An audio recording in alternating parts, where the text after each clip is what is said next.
It's Rant Delicious. Welcome to the SEO Rant. I am your host, Mordy Oberstein. You might know me better as Wix's head of SEO brand, but I'll remind you that this podcast has absolutely nothing to do with that.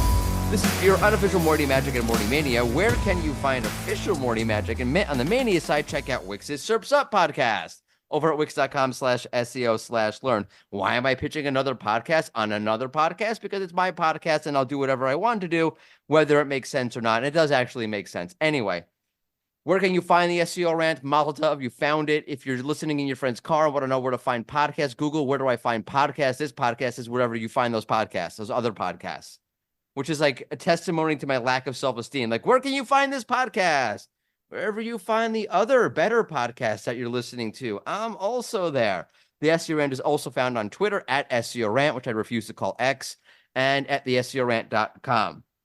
New episodes come out typically on Thursdays, sometimes on Fridays. It does make sense to then subscribe, so you're automatically notified. I'm not just saying that to get more subscribers. Ring the bell for notifications, of course. I'm saying that because legitimately it kind of makes sense a little bit sometimes, maybe. Anyway, for your listening pleasure today, we have the VP of Solutions over at Uberall. She's famous across the internet. She is Krystal Taing. How are you? Hello, very good. How are you? I'm good. You are famous across the internet. You have a knowledge panel, which means you're famous across the internet. That's literally I will say we actually had, yes, we had a session where we all claimed our knowledge panels together at Brighton SEO in San Diego. So it was fun. That's so much fun. Wait. Yeah. For the audience, there's a weird delay in I can't fix it. I've closed all the tabs. I don't know what's going on. So if there's like weird responses at awkward times, I blame not my hosting skills, but I blame Zoom. It's all Zoom's fault. Yeah. In general, I've tried to blame like stuff at home and Zoom. It doesn't really fly. My wife. She's like, no, I don't. They forgot to take the meat out of the freezer. It was Zoom. It was Zoom, damn it. That's not my fault. Zoom. Whatever. Please tell us about Uberall and what y'all are doing over there.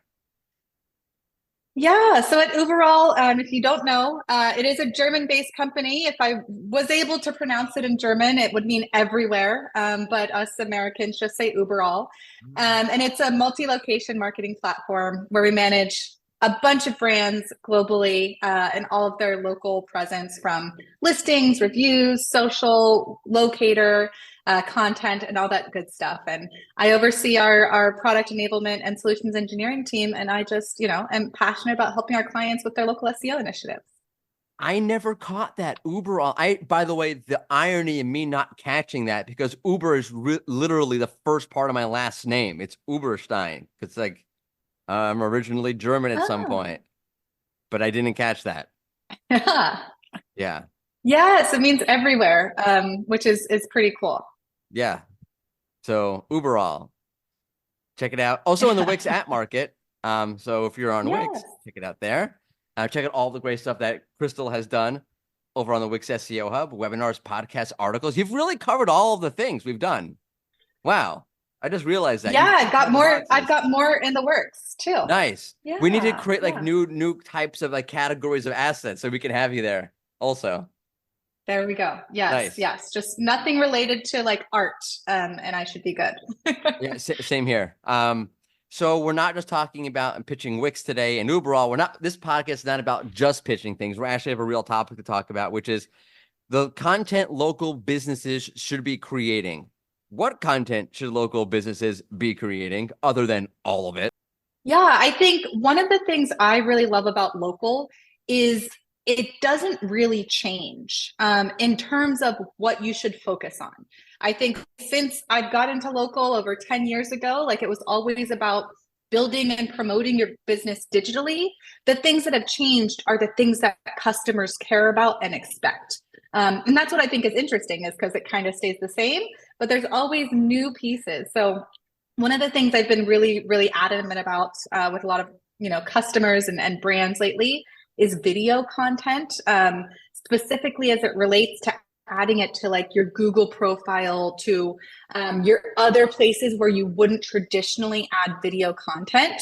I think a lot of people are usually adding it to Facebook, to Instagram, to Twitter, aka X. But really expanding that and adding it to places that you wouldn't normally add it, like Google, and then also your website. One of the things that I think a lot of brands forget is you can repurpose this content. Like, you don't have to have just an ad or a video that goes to your Instagram page. You can take that and replicate it. You can adjust it, but definitely add it to all of the places where your customers are. That is one of my favorite things to talk about lately, is video and what that means. That's so interesting, because I feel like that's a place where small business can thrive. Because I will tell you, if you're trying to create video at an enterprise level company, you have to jump through a lot of hoops. There's all sorts of branding and teams and production and design and this and that, which is why I like to pull the curtain back on the Wix SEO Hub. We don't do a ton of video. I wish we did more, but it's a hassle. Like, there's a lot of things you have to get involved and people you have to get involved, and it becomes a whole, I don't like, I'm not complaining about it. It becomes like a whole to do, but I don't mean it in a bad way. It's a whole production. That's the word I'm looking for. Creating video at a large company is a whole production. Whereas if you're a small business, you can kind of do all those things, but without all of the red tape. Exactly. And one of the things that I think consumers are really open to are those like quick, unedited videos. Like, they don't want to feel like they're being marketed to. I want to see, like, there's sandwich shops that just show you making one of their most famous sandwiches. It's not fancy, it's not pretty. They might have a couple graphics in there, but those are ones that I think consumers love to see, and they have a lot more impact than I think brands imagine. Yeah, they're awesome. Like, I've seen those at restaurants where they were just walking around. We went out for my birthday to a restaurant. I was looking up the place, and they had owner uploaded videos, and they were literally on the dude's cell phone. It was like walking through, showing all the meat. I'm like, I want to go there, because I want to know what the meat actually looks like. Have you seen the picture?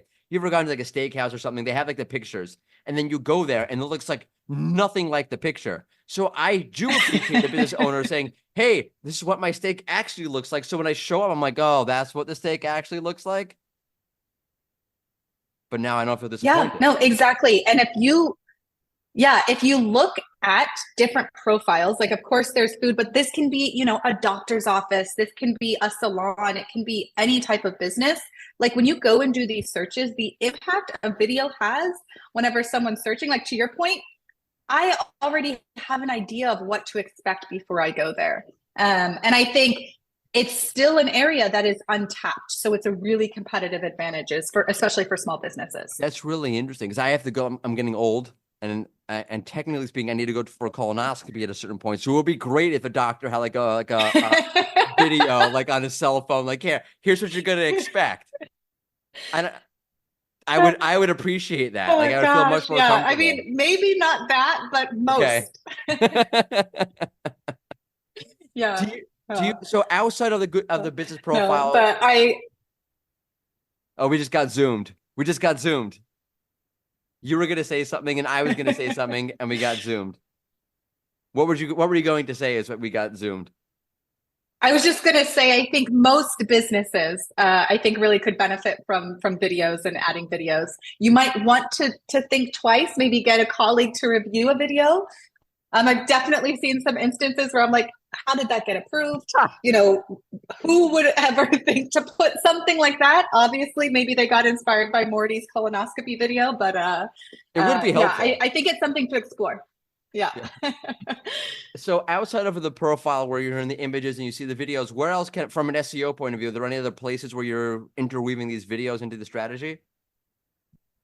Yeah, I would say, obviously, I think a lot of businesses are going to think first about like social media and social profiles, but like adding these to your website as well, I think are incredibly critical. I would definitely like maybe not autoplay the videos. I think whenever I land on a page and I just start hearing noise or sound or see something, I'm confused. So I don't like the autoplay function as a consumer, but if you have it on Google, there's no reason why you shouldn't have it on your site. Have it on your YouTube channel so that it can get indexed and linked to those. But definitely repurpose and add it to multiple surfaces where your customers are. Yeah, I first off, having it on the website is a great idea. I don't know why you wouldn't have it on the website. Do you find businesses do that? They upload it to the profile and they don't add it to their own website?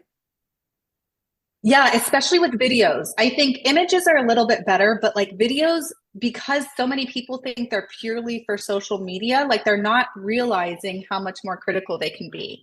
And then even I've seen a lot of success with people embedding them in emails too, which has been really helpful. I'm just Googling it right now, steak sandwiches, New York. And right after the people also ask is a list of videos about some people showing steak sandwiches. So yeah, no, and I think when you see that, Google's showing it because they know consumers want to see it. Like, yes, I know, of course, like they're going to put what their content, they're going to prioritize the things that, you know, are going to get them more clicks, but like what they are is building a search engine that consumers are engaging with. And you think of the rise in social and how it impacts a brand, like videos are really top of mind. So let's check in real quick. Colonoscopy, New York City, no video. Okay, no videos. No videos yet. Huge competitive offering. A huge competitive option. If you're a colonoscopy doc, gastroenterologist, like this is like there you go. No one's doing it yet.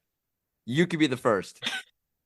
Yeah. But by the way, on that, you go. Totally right. I probably won't Google it. Yeah.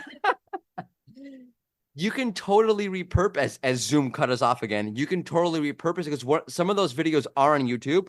Some of those videos aren't from TikTok, not the colonoscopy videos, the steak sandwich videos. Some of them are on TikTok, some of them from Facebook. So they're just put them everywhere and then have them on the website. Because why not? Exactly. Why shouldn't you have it on the website? Exactly. And that way you own where it is. Like you own where it's at. It's not on a third-party site or search engine. So I was just talking about that with Sterling. I'll get the name right. The Sterling Sky folks. And the question was like, should I have a website with the whole Google business profile, Google deprecating those local websites, and all you'll have is your business profile unless you create a Wix website or a lesser form of CMS. I'm like, yeah, you should totally have a website because it's the only place on the web where you actually control the entire narrative. It's yours. Do what you want with it. So why wouldn't you? I'm a control freak, so it makes obvious sense to me. I guess other people are not control freaks and they don't think this way. But in this case, if you're listening to this, it pays to be a control freak.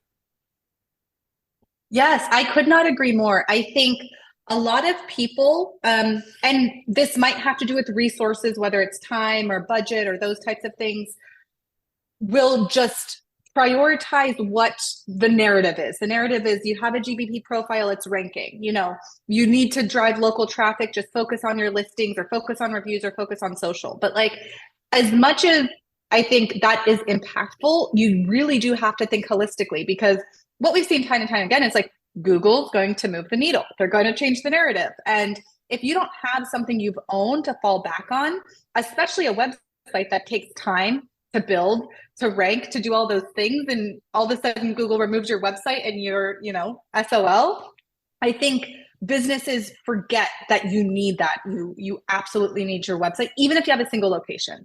Yeah, even if it's just to herd the people you're getting through social or through your GBP, whatever it is, to a place where you can say, here's the information you need. Now that I've grabbed you into my ecosystem from social media, let's say, or from that great video, you want to know more. Like, what else is on the menu? What else is this? What do you wash your hands before you make steak sandwiches? Then you could herd them to that information. I mean, herd is a terrible word. You can steer them. That's a play on words, to the information that you need. By the way, if you go to page 2, you do get a video on YouTube on the SERP for colonoscopy procedure at whatever hospital, but it's talking about preparing for the colonoscopy. Hey, there you go. That's a good one. Yeah. But I would say as well, like what you see on Google and Facebook and Apple Maps, is they're oftentimes changing what customers see, what information they have access to. There's a lot of information that they take from businesses, but don't necessarily display to consumers. And when you have your website, you are in full control of all of that information.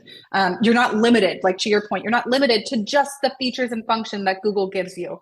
The small carousel of images, like you can choose which image shows first. You can choose, what people see about your business. So I would, double down and then add all your videos to your website as well. Yeah, I hate to like I feel like I'm harping on like obvious points. It's just a stupid embed. Like upload it to YouTube because also like YouTube is a search engine and people could search for whatever on YouTube and you can rank there. It's just an embed. You create a blog post, you write the title of whatever, how to make a Exactly. steak sandwich, and then you show the steak sandwich and you embed it, and you can add more content if you really want to rank or whatever, but you don't have to. If you just want to have it on, if it's just a matter of like I need to have it on my website, it's like 5 seconds of work. Yeah, exactly, exactly.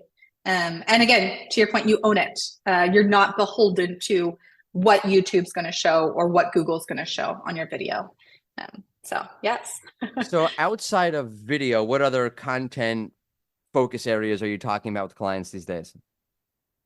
A lot to do with completing transactions. So I think we're seeing Google, Apple, Facebook, a lot of these sites that host a lot of local data expand what they're doing to complete or initiate the order process, but integrating it with companies and integrating it with their ordering systems. I think one of the really big challenges that has existed in local for a long time have been these third party systems. Google's done like reserve with Google, order with Google, and then there's a lot of mess with businesses when it comes to having so many different order offerings that I'm seeing a lot of these companies take a step back, like Google and Apple specifically, and they're like, okay, hey, this multi-location coffee chain, let's integrate with your ordering system because you've already figured it out. You don't have to use one of ours. Oh, that's awesome. Or whether it's like salons and those. So that's been a huge development. It's still kind of, we're just, at the tip of the iceberg. But that's been one of the things, any type of retail business, food, restaurant, getting those ordering links, transaction links, and experiences as early as possible, especially if that's what people want to do. They want to complete the transaction when they want to start the transaction.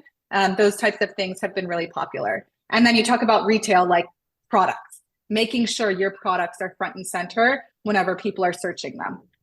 You know what you should order if you're looking to do better keyword research? Also Asked. Also Asked mines and organizes Google's people also ask data in real time, showing you the next most likely question your search is going to ask. Best of all, it's completely free to try. You don't even need to create an account. Also Asked has the world's only API for people also ask data, meaning you can combine this data directly with AI tools such as ChatGPT to supercharge your content briefs and write great content at scale. Go to alsoask.com and use the code SEO Rant to get 10% off. I find it hilarious that you have these websites that offer products or whatever it is, and they don't add the products to GBP. And Google basically urges you to do it, and you don't do it. Yeah, yeah, But then yeah. there's same people who I say, will like, you don't need a say website. exactly, exactly. I will say though, Google is in a little bit of a pickle because if you are an SMB, a small business, and you don't have merchant center, like you don't have an inventory connected to Google, it is quite cumbersome to add. You have to add your products individually. You have to manage your inventory individually. They offer Pointy, which I think is being rebranded to something else. I can't remember, but it is like a really low tech inventory system that you can try, but it's not incredibly easy for small businesses. However, if you understand the opportunity and understand like, hey, customers are searching product first versus brand or category first, and that is a rising trend, then that's something you absolutely should prioritize. It's something that, you can figure out which products you do. You don't have to do your entire inventory system, but like definitely get started and engage. Do you find with a little bit of a pivot with the ecom SERP being the way it is, because even for local, Google will pull up the whole ecom SERP. So if you Google like pants New York Exactly. City, right, you have the whole like on the left hand nav, at least on desktop, which is the only place I buy anything. I'll be honest with you. You have like department filtered by style, filtered by price, size type, color, leg style, material, fit, rise, especially brand, pattern, closure type. Really? I can filter by closure type on the SERP. Amazing. Features, stores, whatever. And then you have like the local results, like kind of there, which is so weird. Yeah. Does Well, I mean, it's the same thing. It's if Google knows what customers want when they do a search like that, basically Google knows they'd rather see the product and begin shopping and then find out the location later. Afterward, Or yeah. do things like, buy online, pick up in store, and get the local information. Like Google has tons of data. So they're doing that for a reason. And again, brands that have products should understand that. Yeah, and it's amazing. So like maybe then like the product in the GBP is less important. I don't know. Yeah, because you don't. So there's portions of the product editor, that's what the GBP is called, that are integrated, but Google wants you to go into Google Shopping. They want you to do local inventory ads, because that's where things are going to be a little bit more profitable. And that's where they're going to give you the more extensive list of attributes and features that customers are looking for. But if you're just getting started, the product editor is a great place to consider. Yeah, but by the way, like total like side point, if you enter the filters, first off, like it's a great place for local businesses to rank, because Google knows that because the query it has a location in it. It knows it will serve like your Amazons, but it's also serving a lot of like stores like you won't hear of normally, like retailers you won't normally hear of that are more local. And also, fun fact, if you filter to a point where there's not a lot of like local businesses that are offering that, it'll show like that one store as a knowledge panel right away without any local pack. So like you're the only one who sells local pants with a zipper that's straight legged and cuffed and blue. You'll get that. Your listing show right away. Google knows that's the level of detail that customers want. And so yes, for businesses, if you have products, do some product-based searches on your most popular categories. Look at what your results look like and make sure that you're there. And oftentimes when someone's doing a product-based search, Google will not show local results that have no inventory or no product information, which is a huge opportunity or missed opportunity for brands that aren't engaging there. Truth. And if people are searching for more information about all these things or just to learn more about you, where can they find you? They can find me on LinkedIn, on Twitter/X. Always feel free to reach out. Happy to chat all things local content, and GBP. No TikTok? No, I don't. I peruse TikTok. I don't really have my own account yet. I ask every guest, and then we do this. I like the same like conversation every time. My audience, if they're listening at this point, first off, God bless you. But also, they must be like every time he does the same shtick. Like, but it's like no one has definitively said yes. I'm constantly on TikTok, so I'm still waiting for that guest. I'm on it, just not. Yeah, it's not my. I don't have. You're not I'm not promoting creating myself. TikToks. You're not falling down. That's not when I. Yeah, it doesn't count. Sorry. Yeah. Maybe next time. Yeah. Okay. Fine. Looking for another invite back. I like that. Okay, so like, let me know when you're back on TikTok. We'll do another interview just so we can do this like section of the podcast again, and then you can say, "Yep, I'm on TikTok for real." There you go. To the audience, thank you for listening. You can find the SEO Rant each and every week over at the SEORant.com, at SEO Rant on Twitter, Stitcher, SoundCloud. I don't know if Stitcher's not really around anymore. SoundCloud, Spotify, iTunes, wherever you consume podcasts, we're also there. Krystal, thank you so much for coming by. Of course. Thanks for having me. And to the audience, toodles.